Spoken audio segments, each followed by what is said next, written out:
గాంధీ జయంతిని కూడా బ్యాన్ చేయమని కొంతమంది సోషల్ మీడియాలో చెప్తున్నారు. ఎందుకు మరి వాళ్ళకి ఏం చెప్పాలనుకుంటున్నారు? ఇప్పుడు గాంధీ జయంతిని బ్యాన్ చేయమంటారు. రేపొద్దున సమాజానికి ఎవరైతే ఉపయోగపడే అంశాలు ఎవరున్నా కూడా వాళ్ళని కాదంటే వాళ్ళు ఉంటారు, యాక్సెప్ట్ చేసే వాళ్ళు ఉంటారు. గాంధీని కూడా యాక్సెప్ట్ చేసే వాళ్ళు ఉంటారు, కాదంటే వాళ్ళు ఉంటారు. గాంధీ జయంతి జరగొద్దు అనే అంశాల మీద తీసుకొని రమ్మనండి.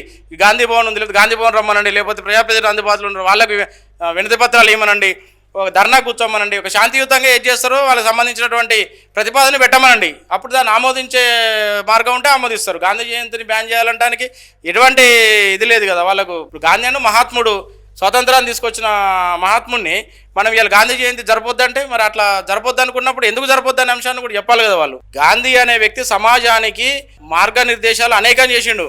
అందులో యువతకు ఉపయోగపడే అంశాలు ఇవాళ చాలా ఉన్నాయి. ఇవాళ యువత మత్తులో మునిగి తేలుతుందంటే మనం అనుకున్నంత పరిస్థితి ఏమో ఇక్కడ కూర్చొని మనం నాలుగు గోడల మధ్య మాట్లాడుకున్నంత ఈజీగా ఏం లేదు పరిస్థితి.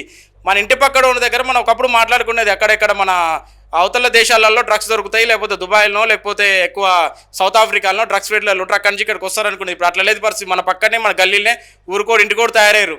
సిచ్యువేషన్ అట్లుంది. ఆ పరిస్థితిని మనం వదిలేసి ఇంకా మహాత్మా గాంధీ జయంతి రద్దు చేయాలి, ఇంకా ఏదో రద్దు చేయాలనే దాని బదులు ఫస్ట్ ఈ పక్కన జరిగే అకృత్యాన్ని ఫస్ట్ డ్రగ్స్ అరికట్టమనండి. ఇట్లా మాట్లాడేటోళ్ళు ఎవరు ఉన్నారో అది అరికడితే అట్లాంటి అంశాలు ఫస్ట్ సమాజానికి చెడు అంశాలు ఏమన్నా వాటి మీద పోరాటం అనండి.